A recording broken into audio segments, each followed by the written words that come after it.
Hello student, education with সন্তোষ চ্যানেলে তোমাদের সবাইকে স্বাগত। আজকে আমরা ক্লাস 11-এর ফার্স্ট সেমিস্টারের এডুকেশন বিষয়ের চতুর্থ অধ্যায় শিক্ষার রূপ, এই অধ্যায়ের কিছু গুরুত্বপূর্ণ প্রশ্ন উত্তর নিয়ে আমরা আলোচনা করব। শিক্ষার রূপ নিয়ে আমরা এর আগে আরও একটি ভিডিও করেছিলাম, সেখানেও কিছু প্রশ্ন উত্তর নিয়ে আলোচনা করেছি। তবে আজকে শুধুমাত্র এমসিকিউ জন্যই গুরুত্বপূর্ণ 25টা প্রশ্ন নিয়ে আমি এখানে আলোচনা করছি। তোমরা এই 25টা প্রশ্ন যদি খুব ভালো করে পড়ে নিতে পারো, তো তাহলে এই অধ্যায় থেকে তোমাদের আর পরীক্ষার প্রশ্ন আসলে কোনো প্রশ্নই তোমাদের সমস্যা হবে না। তো চলো দেরি না করে আমরা পরপর প্রশ্নগুলো দেখে নিই, সাথে উত্তরও করে দেওয়া আছে। আর ভিডিও শুরুতেই বলছি যে তোমাদের যদি ভিডিওটি ভালো লাগে বা আমার এই চ্যানেলের যেভাবে প্রত্যেকটা অধ্যায়ের ব্যাখ্যামূলক আলোচনা হচ্ছে, প্রশ্ন উত্তর আলোচনা হচ্ছে, সেগুলো যদি তোমাদের সবারই ভালো লেগে থাকে, তাহলে তোমরা অবশ্যই চ্যানেলটা লাইক, শেয়ার আর সাবস্ক্রাইব করে রেখো। তোমাদের ক্লাস 11 সবে শুরু হলো, 12 পর্যন্ত এইভাবেই আমি তোমাদের প্রত্যেকটা অধ্যায়ের আলোচনা, প্রশ্ন উত্তর, মক টেস্ট আমি করতে থাকবো। তাতে তোমাদের এডুকেশান বিষয়টি তোমাদের কাছে খুবই সহজভাবে উপস্থাপন করব এবং এডুকেশান তোমাদের অবশ্যই খুব ভালো লাগবে এবং এই বিষয়ে তোমরা খুব ভালো নাম্বারও পরীক্ষায় পাবে, তেমনভাবেই তোমাদেরকে তৈরি করে দেওয়া হবে। তো চলো আমরা পরপর প্রশ্ন উত্তরগুলো দেখে নেই। শিক্ষার রূপ অধ্যায়ের চতুর্থ অধ্যায় শিক্ষার রূপ, এখান থেকে গুরুত্বপূর্ণ 25টা প্রশ্ন এবং তার উত্তর নিয়ে আলোচনা করি। প্রথম, একটি নিয়ন্ত্রিত শিক্ষার সংস্থা হলো বিদ্যালয়। 2 নম্বর, প্রথাগত শিক্ষার এক নাম নিয়ন্ত্রিত শিক্ষা। 3, কোন শিক্ষা ব্যবস্থায় নির্দিষ্ট পাঠ্যক্রম, পরীক্ষা ব্যবস্থা, সময়সীমা থাকে? তো নিয়ন্ত্রিত শিক্ষায় বা প্রথাগত শিক্ষায়। কোন শিক্ষার সবকটি উপাদান পূর্ব নির্ধারিত? তাহলে এটা উত্তর হবে নিয়ন্ত্রিত শিক্ষা বা প্রথাগত শিক্ষা। 5, নিয়ন্ত্রিত শিক্ষার পরিধি কেমন? সংকীর্ণ, সীমাবদ্ধ। 6, মূল্যায়নের ক্ষেত্রে নিয়ন্ত্রিত ও অনিয়ন্ত্রিত শিক্ষার মূল পার্থক্য কী? নিয়ন্ত্রিত শিক্ষায় পরীক্ষা ও মূল্যায়ন ব্যবস্থা আছে, কিন্তু অনিয়ন্ত্রিত শিক্ষায় পরীক্ষা ও মূল্যায়ন ব্যবস্থা নেই। 7, অনিয়ন্ত্রিত শিক্ষার মাধ্যম হলো পরিবার, প্রাকৃতিক পরিবেশ, খেলার মাঠ, ধর্মীয় প্রতিষ্ঠান, গণমাধ্যম। অনেকগুলো উদাহরণ আছে, যেটা তোমার অপশানে থাকবে, তুমি সেই অপশানটাই উত্তর করবে।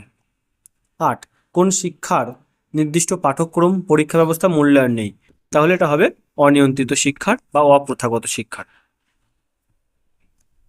9, অনিয়ন্ত্রিত শিক্ষার আর এক নাম কি? অপ্রথাগত শিক্ষা। 10, যে শিক্ষায় নিয়ন্ত্রিত শিক্ষার মতো নিয়ম নীতির কঠোরতা থাকে না, তাকে কি বলে? প্রথামুক্ত বা প্রথা বহির্ভূত শিক্ষা। 11, প্রথামুক্ত শিক্ষার উদাহরণ হলো দূরাগত শিক্ষা, মুক্ত শিক্ষা, পত্রযোগী শিক্ষা, নৈশ বিদ্যালয় ইত্যাদি।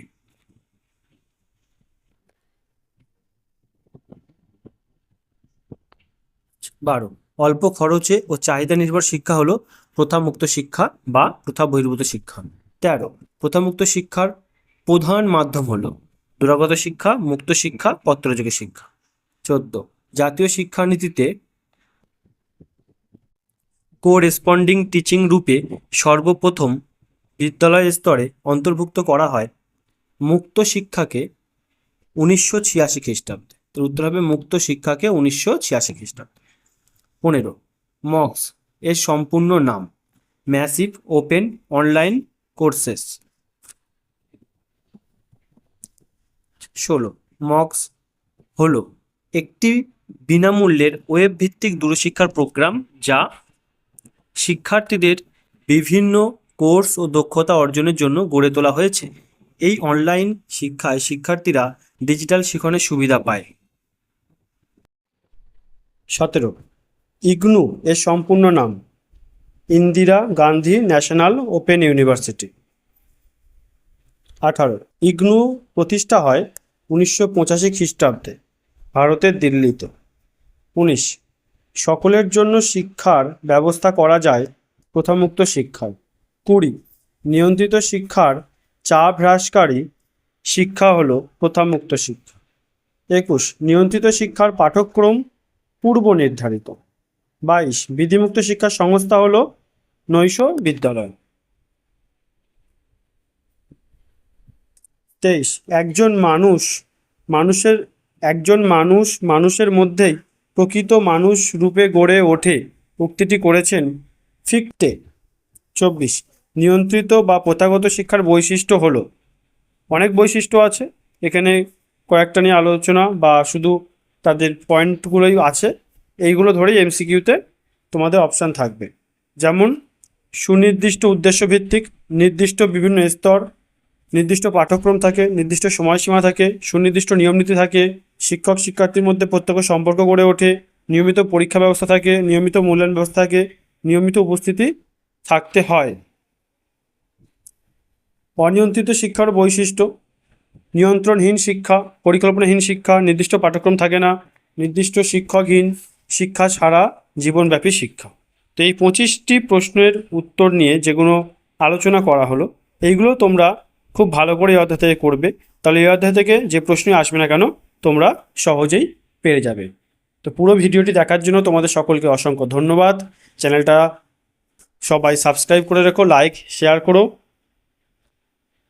এইভাবে আরও ইনফরমেটিভ প্রত্যেকটা অধ্যায় ভিত্তিক প্রশ্ন উত্তর তোমরা এই চ্যানেলে অবশ্যই পাবে। এছাড়া লাইভ ক্লাসও হয় সপ্তাহে একটি করে, তো তোমরা চেষ্টা করো লাইভ ক্লাসেও থাকার।